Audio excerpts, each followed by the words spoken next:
Buen día, espero que se encuentren bien. Mi nombre es Andrea Fuentes y hoy voy a presentar el tema de prevención del suicidio. Estos son los puntos que vamos a tocar. Ahora vamos a ver la definición de algunos términos importantes para el tema. El primer término es el suicidio, que se refiere a la muerte causada por una conducta lesiva autodirigida con cualquier intención de morir como resultado de la conducta. El suicidio es distinto a los pensamientos y comportamientos suicidas no fatales, que se dividen en tres. Lo primero que ocurre es la ideación suicida, que se refiere a pensamientos de comprometerse en conductas destinadas a acabar con la vida propia. Luego sigue la planificación del suicidio, que se refiere a la formulación de un método específico mediante el cual se pretende morir. Finalmente está el intento de suicidio, que es el comportamiento autodirigido no fatal y potencialmente perjudicial, con cualquier intención de morir como resultado de la conducta. Dicho esto, la prevención del suicidio se refiere a los esfuerzos a nivel individual, familiar y social para reducir la incidencia del suicidio en una población. Ahora vamos a hablar de la epidemiología del suicidio. Tanto a nivel mundial como en el Perú, las poblaciones de sexo masculino tienen mayor incidencia de suicidios. Sin embargo, en el Perú se sabe que las poblaciones de sexo femenino tienen mayor incidencia de intentos de suicidio. También se sabe que en el 2020, 614 personas cometieron suicidio y en los primeros 4 meses del 2021 fueron 200 personas. Acá podemos apreciar un gráfico en donde se ven las tasas de suicidio a través de los años, desde el año 2004 hasta el año 2013. Acá podemos ver cómo ha sido la distribución entre hombres y mujeres. Y acá podemos ver las tasas de acuerdo al departamento. Ahora vamos a ver la etiología del suicidio. Como todo comportamiento humano, el suicidio tiene varios factores determinantes, como los biológicos, interpersonales, ambientales, sociales y psicológicos. Todos estos factores interactúan entre sí de una manera compleja.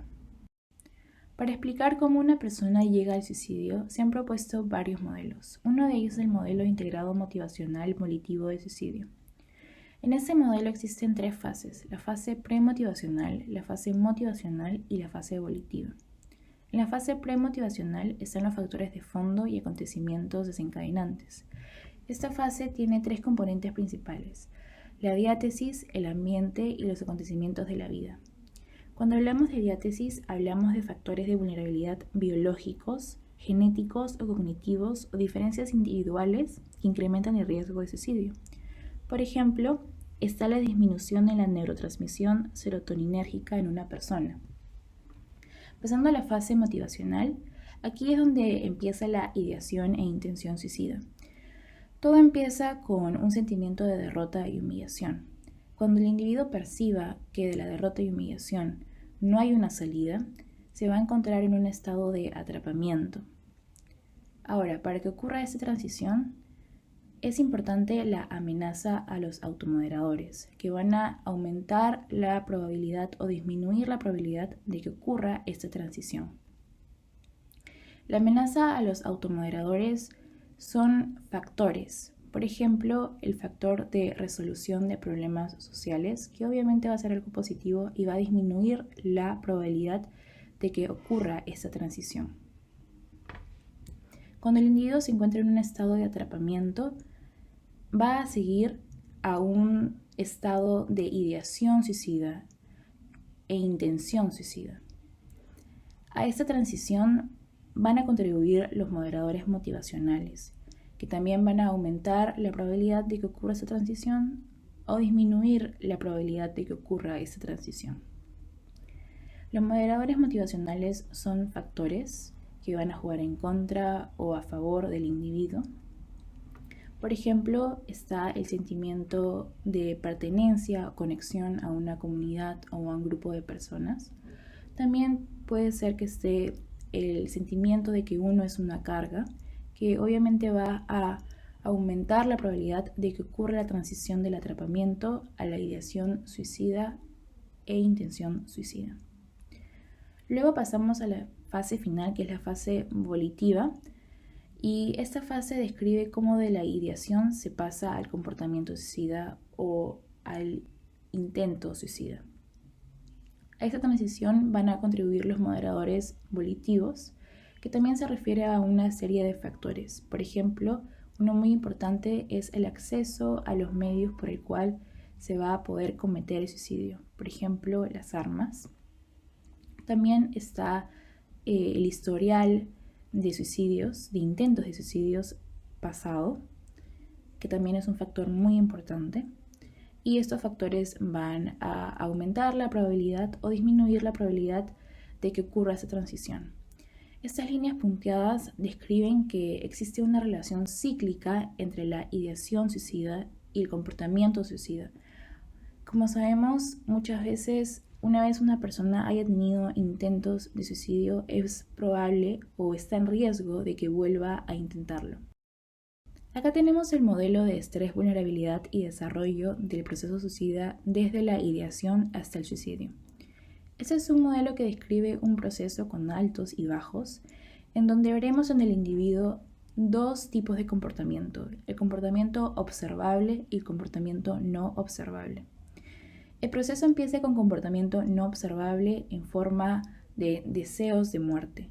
Luego pasa a comportamiento observable en forma de comunicación suicida, de mensajes suicidas. Va a expresar sus intenciones suicidas. Luego pasamos al comportamiento no observable, que son las ideaciones suicidas. Y pasamos otra vez a la comunicación suicida para que finalmente el individuo pueda tener un intento de suicidio en donde puede ser que sobreviva debido a la ayuda de familiares, de amigos, colegas, o lamentablemente pueda completar el suicidio. Ahora, en este modelo hay dos tipos de factores principales, que son los factores de riesgo o los factores de protección. Por ejemplo, los factores de protección van a ayudar al individuo a que no siga el proceso en diferentes etapas de este proceso. Los factores de riesgo van a contribuir a que el individuo siga el proceso. Un tipo de factores de riesgo son los factores estresantes. Y también otro tipo más grave son los factores desencadenantes de conducta suicida. Este es el último modelo que veremos y es el modelo socioecológico. Y acá vamos a rescatar los factores de riesgo que se dividen a diferentes niveles. Por ejemplo, en el nivel individual está el factor de riesgo de historia de depresión y otras enfermedades mentales. Al nivel de relaciones están las relaciones conflictivas y violentas.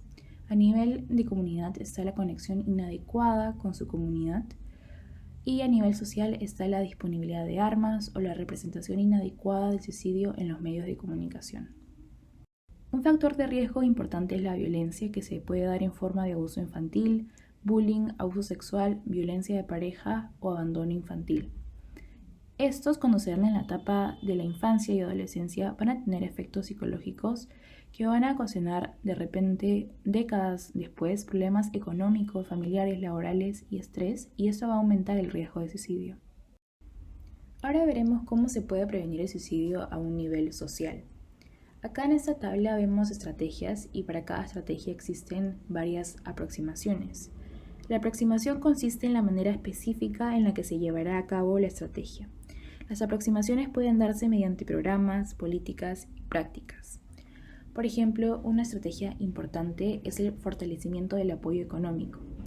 La aproximación que se le puede dar es el fortalecimiento de la estabilidad económica o también asegurarse de que las personas tengan dónde residir. Otra estrategia, por ejemplo, es identificar y apoyar a las personas en riesgo. Una aproximación que se le puede dar es el entrenamiento de gatekeepers, que son personas que van a vigilar a las personas en riesgo de suicidio. También puede ser la intervención durante la crisis, el tratamiento para las personas en riesgo de suicidio, el tratamiento para prevenir repeticiones de intentos de suicidio. En la tabla anterior hemos visto varias estrategias y aproximaciones que tienen evidencia científica. Ahora veamos lo que se está haciendo en el Perú, específicamente lo que está haciendo el Ministerio de Salud en cuanto a la salud mental durante la pandemia. Existen dos cosas principales que son los centros de salud mental comunitaria y la campaña de convivencia saludable.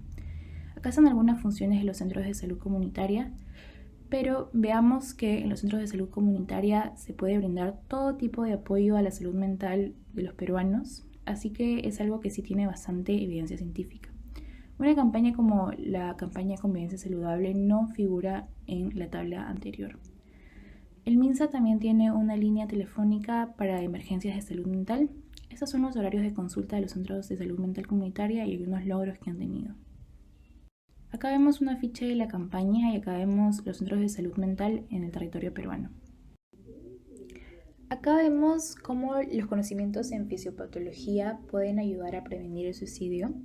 Por ejemplo, en ese artículo científico se enfocaron en la medición de la actividad cerebral de los participantes mediante neuroimagen o métodos electrofisiológicos antes y después de la intervención, como vemos acá, mientras que simultáneamente y o posteriormente se monitorea el riesgo con dispositivos que proporcionan información en tiempo real, por ejemplo, un smartphone. También se puede hacer el mapeo de fenotipos temporales derivados del fenotipado digital a la neuroimagen, que es un enfoque para superar las limitaciones temporales de la resonancia magnética. Acá vemos lo que sería el cuadro clínico de una persona suicida. Existen muchos signos de advertencia, por ejemplo, el hablar del suicidio, como decir me voy a suicidar, desearía estar muerto o desearía no haber nacido. También está el cambiar la rutina normal, incluidos los patrones de alimentación y sueño. Está el despedirse de las personas como si no las fuera a ver de nuevo, o manifestar cambios de personalidad. Esos signos de advertencia van a cambiar de persona a persona y no siempre son obvios. Muchas personas lo guardan en secreto. Si nos enfrentamos a una persona que tiene riesgo de suicidio, podemos darle ciertas pautas que lo pueden ayudar. Sin embargo, es muy importante que se contacte con un profesional de la salud mental. La primera pauta es recordar.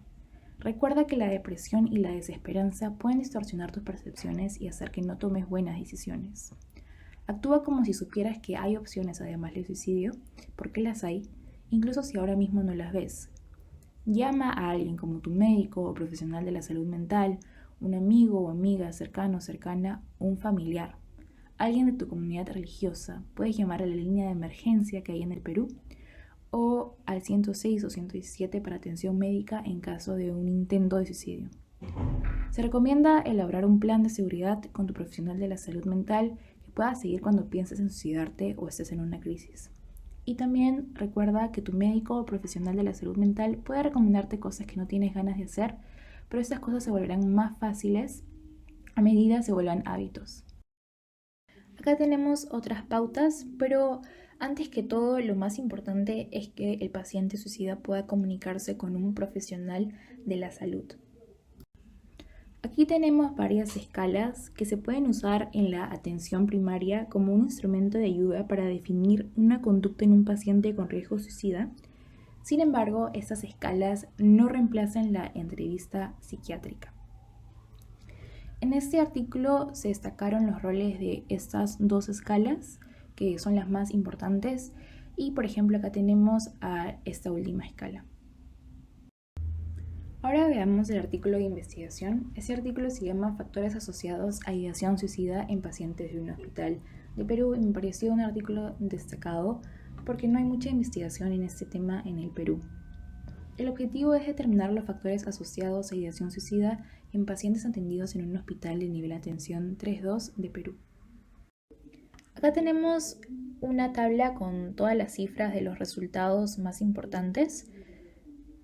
Acá están los resultados principales, pero los resultados que quiero destacar son que los factores asociados a ideación suicida en el análisis bivariado fueron edad joven, sexo masculino, lugar de nacimiento Lima, estado civil sin pareja, tiempo de tratamiento mayor a 1 año y consumo de alcohol, tabaco y drogas.